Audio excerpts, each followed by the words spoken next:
Welcome to my YouTube channel. Ngayon, i-continue natin kung paano mag-solve ng triangle.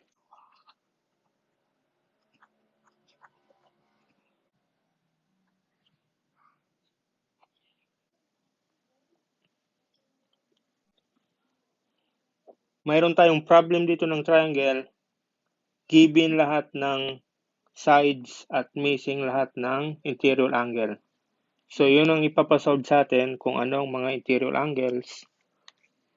Obviously, sa problem na ito, sa ating figure, wala tayong 90 degrees or hindi siya right triangle at wala siyang sinabi na ito ay right triangle. So first, magde-designate muna tayo ng mga letters para komportable tayo mag-solve. Itong interior angle na to, sasabihin natin na theta. At itong interior angle na to, sasabihin natin na beta. At itong interior angle na to ay sasabihin natin na alpha. At itong side 50 naman, sasabihin natin na A. At itong side na 44, sasabihin natin na B. At itong side na 29 ay sasabihin natin na C.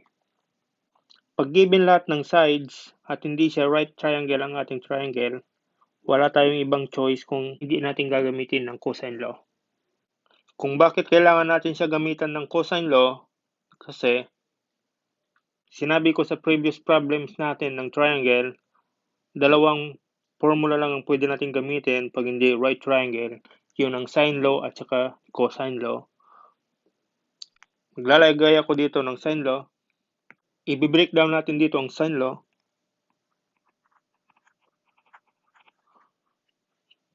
So kung magsa-sine law tayo, ang kalalabasan ng ating sine law ay kung kukunin natin ang side 50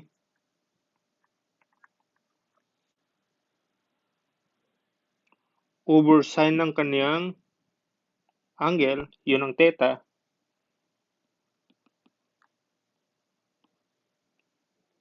equals, pili tayo ng isa dalawa, pipiliin ko yung 44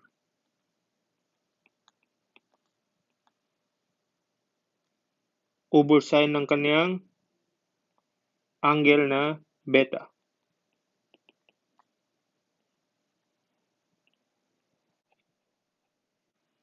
Kung napapansin nyo, kung gagamitan natin siya ng sine law, may dalawa tayong unknown, yun ang interior angle na theta at beta. At kung gagamitin na naman natin yung side na 29, unknown din ang ating angle na alpha, kaya sa first step natin, dapat talaga natin gamitin ng cosine law. So pag cosine law,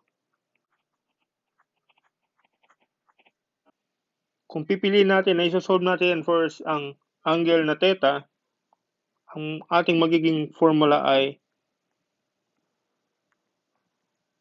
e squared kasi ang ating theta ay ang kanyang opposite side ay a equals b squared plus c squared. Ang kanyang dalawang adjacent legs minus 2bc times cosine of theta. Kung napapansin nyo, cosine law talaga ang applicable pag given lahat ng sides kasi known lahat ng sides, pwede natin makompute ang theta. So, ita-transpose muna natin in terms of theta. So, yung 2bc times cosine theta, ita-transpose ko sa left side. At ang ating squared ay ita-transpose ko sa right side. So, mangyayari, magiging positive 2bc times cosine theta equals b squared plus c squared. Hindi natin to iginalaw sa right side at ita-transpose natin ang squared kaya magiging negative b squared. So, para malis ang 2bc, dapat i-divide natin siya kasi ang gamit dito ay multiply sa ating 2bc times cosine theta. So, i-divide natin both side of the equation by 2bc.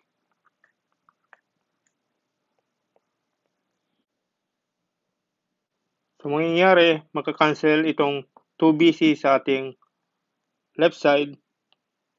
Magiging cosine theta equals b squared plus c squared minus e squared over 2BC. So para direct substitute na lang tayo sa ating calculator, magiging theta equals inverse cosine b squared plus c squared minus e squared over 2BC. Theta equals, isa-substitute natin lahat ng values.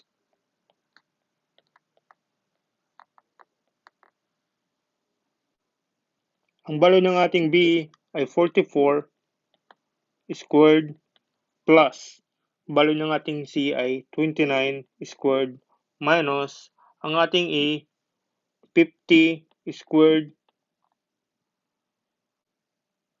over 44 times 29. Yun ang value ng ating B at C. So ang value ng ating theta ay, kung parehas tayo ng sagot at tama yung pag-type nyo sa inyong calculator, ang sagot ay 83.74 degrees. Yan ang value ng ating theta. So since meron na tayong known na isang side, pwede na natin gamitan ng sine law. Since mas madali ang sine law, lalagyan natin to ng value, itong ginawa natin na sine law. Ang mangyayari, 50 over sine theta, which is ang value ng ating 83.74. So isa-substitute ko na 83.74 equals 44 over sine beta. So kung napapansin nyo, pwede na natin masolve ang sine beta kasi isa na lang ang unknown sa equation na ito. So pwede nyo naman ito gamitin ng one equation, one unknown kung ang gamit yung calculator ay scientific. Pero ang purpose ng video na to ay para sa ating mga beginners. So ita-transpose muna natin to. Pwede natin tong i-cross multiply both side. So ang mangyayari, 50 times sine beta equals 44 times sine of ang ating theta.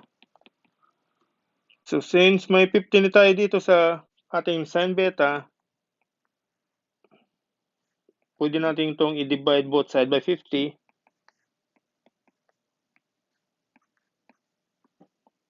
So dito sa left side, makakancel ang ating 50.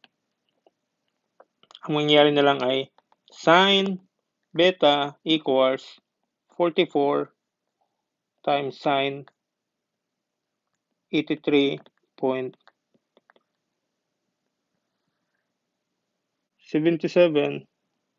over 50. So inverse natin ang sine. Ang mangyayari, beta equals inverse sine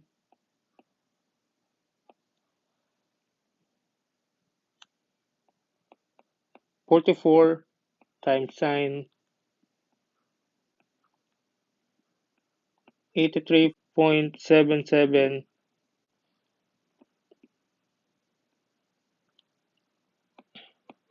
over 50.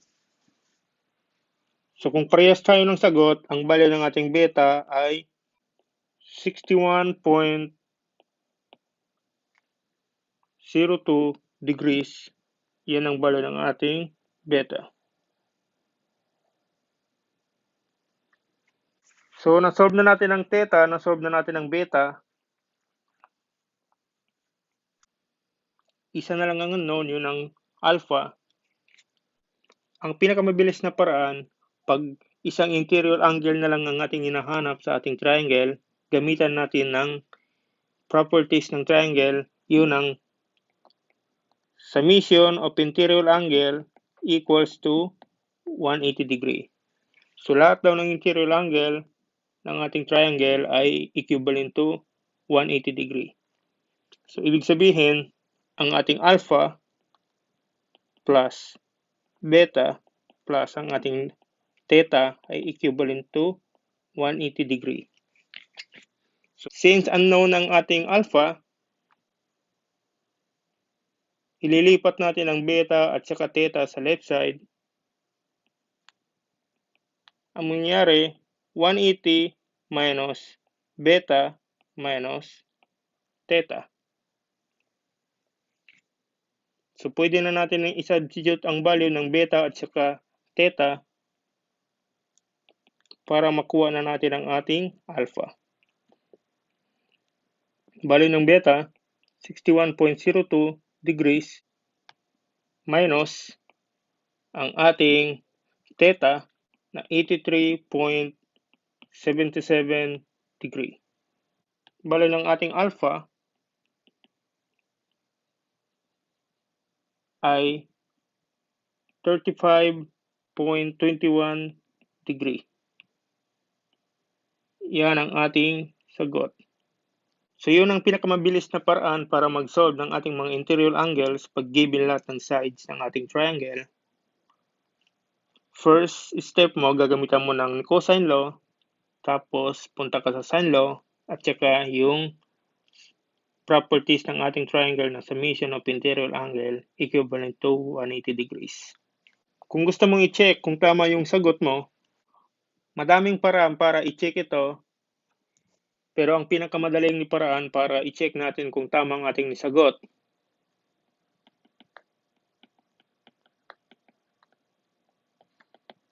gamitan natin ng sine law. So assuming hindi pa natin nakuha ang ating interior angle na alpha at gagamitan natin siya ng sine law, ang mangyayari 29 over sine alpha equals 44 sine beta. So ita-transpose natin to same manner sa ating pag-solve ng ating beta.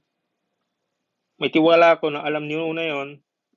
Ang kalalabasan niyan ay alpha equivalent to inverse sine 29 of sine beta over 44. So, pag sinubstitute nyo dito ang value ng beta, which is yun ang 61.02 degrees,